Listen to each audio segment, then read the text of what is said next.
One man who's been part of the tapestry of the history of this club has won 5 FA Cups, 4 League Cups, 10 Charity Community Shields, 1 European Cup Winners' Cup, 1 European Super Cup, 2 Champions League titles, Intercontinental Cup, 1 FIFA Club World Cup, and 13 Premier League titles. The impossible dream made possible by the greatest British manager ever, Sir Alex Ferguson.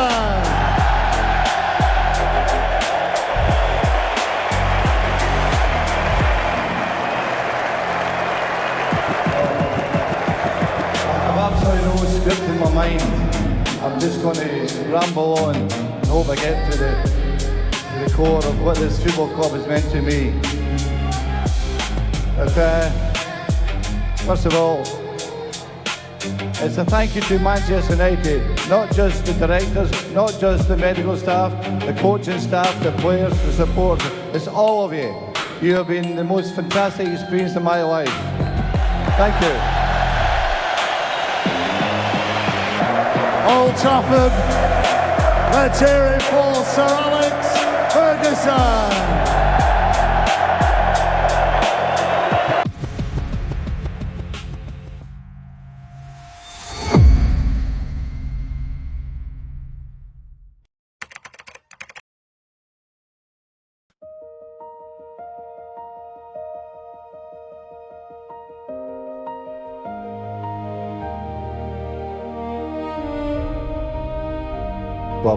Sir Alex made Man United as a club to think in a certain way.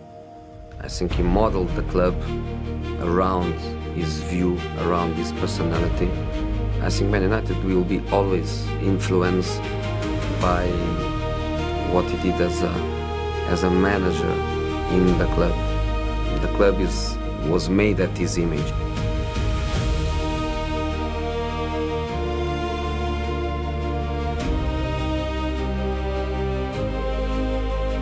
I think the strength of United is this great family spirit we always created.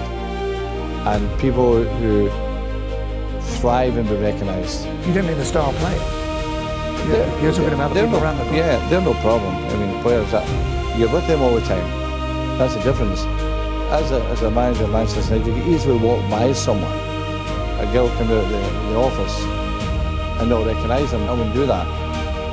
I would say hello, good morning, whatever. And I think it's that recognition that gives you that strength of a family. There's a dinner lady called Carol, she hammers him. What you got on today? What is that? And he'd laugh and he'd go back at her and he used to talk about her hair or something or whatever. And that's the way he is. People don't see that side of him a lot, but he was really good like that.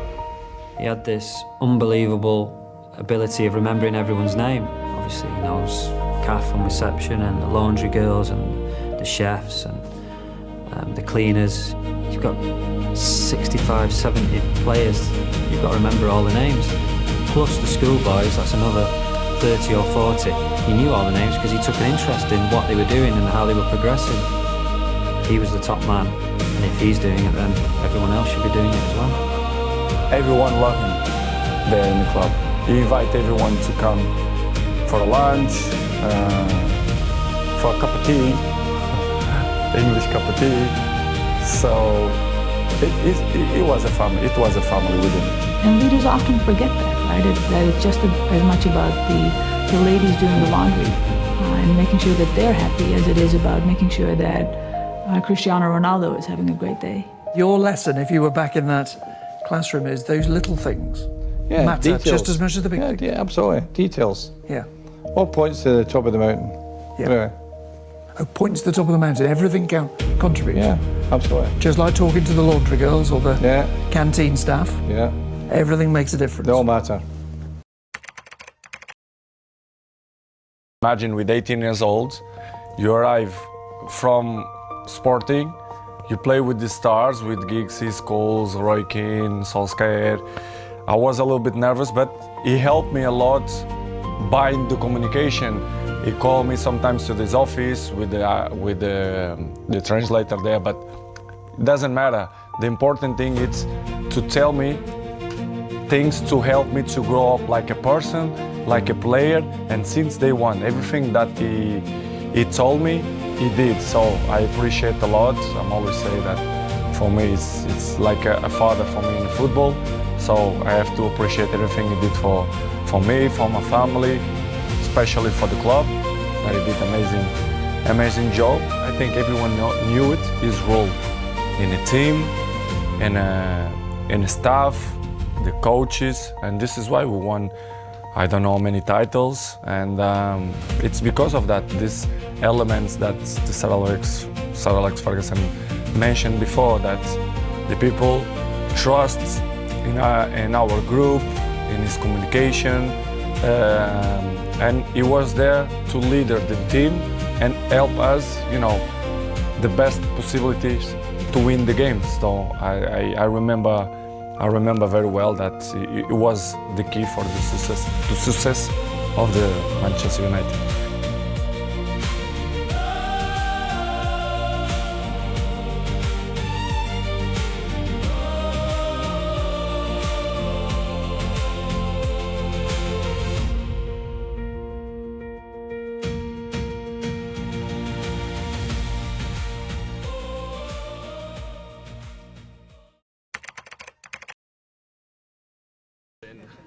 The hairdryer.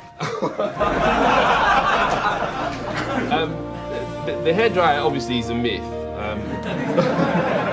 Let me just put that out there. But that apparently was the treatment that underperforming players received from Sir Alex.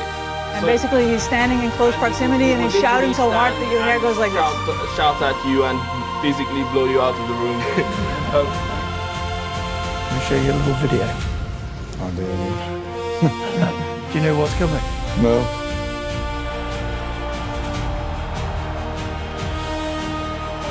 We're not lip reading. I wasn't well that day. If you were like that up the touchline, I wonder what you're like in the changing rooms. I was going to get off my chest, out my system, and kick on from there. What I said to them, remained in the dressing room. I could be really angry, it could be volatile, it could be...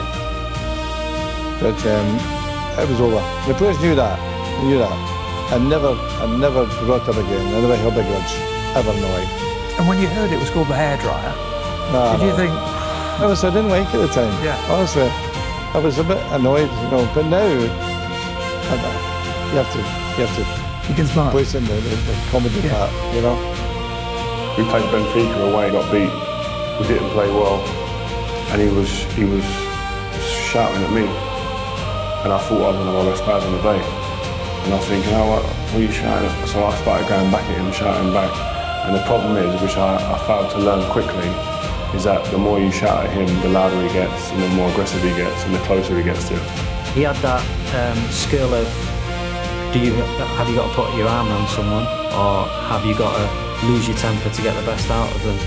I remember him when they go at me at half-time, and I had the sort of attitude, right, okay, I'll show him, and played well the second half. So then he quickly knew how I would respond to him losing his temper.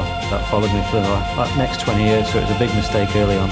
I remember sometimes when we do something bad or we lost some games, he kicked the chairs and he kicked the boots, he kicked everything, the waters, the drinks, and he's so red and fucking he shoot past the ball.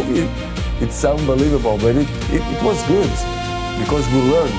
The great thing about the boss was that the next day it was forgotten, and you'd be walking towards him or approaching him the next day thinking, is he going to have a go at me? And he would just crack a joke, or he would talk about the next game. The real reason for losing your temper is because of expectation. I could never visualise us losing a game. By the time I'd picked my team, done the tactics, had my team talk, I was confident we'd always win a game. But, of course, you don't win every game, that's a fact. But when they dropped below their expectation, that annoyed me most, As you go through your career, you've got to rebuild the team. You have to be ruthless. It's a hard part for you because they do become a family, and the great squad of '94 of the Cantonas and the Inces and Robson and these players, Bruce, they get older.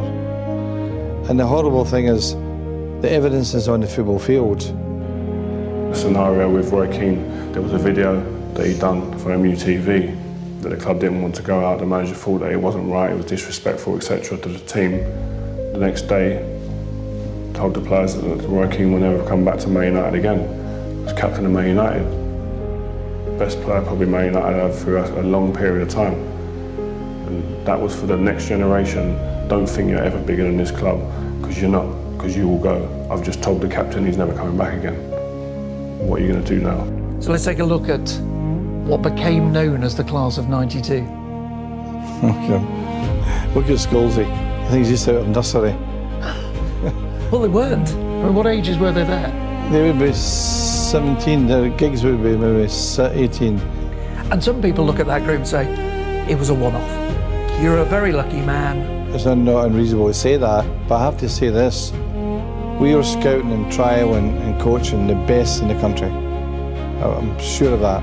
We were obviously characters, and we were of the mindset that once we get in this team, we're not going out of it. We were lucky in the fact that we had a manager who was willing to give us a chance and was willing to gamble really on youth. But the lesson for a leader is at the very moment you reach the top is what? You're at the top, it's like climbing a mountain, you go up there and the view is beautiful.